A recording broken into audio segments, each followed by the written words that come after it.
সবাই যখন মৃত্যুটাকে ভীষণ ভয় পায়, আমি তখন হাসতে হাসতে আল্লাহর কাছে ভীষণ সন্তুষ্টি নিয়ে পৌঁছাতে চাই যে আমি একটা ন্যূনতম ওই জীবনটা লিড করতে পারলাম, যে আমি একটা ইনসাফের হাসি নিয়ে আমি আমার আল্লাহর কাছে পৌঁছাতে চাই।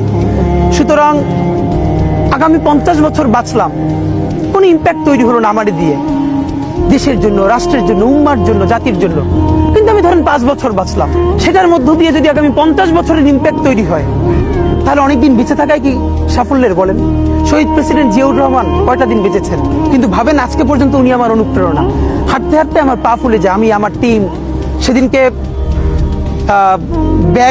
ব্যাগের মধ্যে জুতো নিয়ে তারপরে একটা শপিং মলে ঘুরছিলাম, মানে পা ফুলে গেছে, পা জুতোয় ঢুকাতে পারছিলাম না। তো জিয়াউর রহমানের একটা ওনার গল্প মনে পড়ছিল, যিনি মাইলকে মাইল যখন হাঁটতেন ওনার সাথে স্টাফদের পা ফুলে যেত, কিন্তু ওনার তো আর্মি ট্রেনিং আছে। তখন তাকে বলতো, স্যার আপনার তো আর্মি ট্রেনিং, আমরা তো আর পারি না। এই জন্য ওনাকে মানুষ রাখাল রাজা বলতো।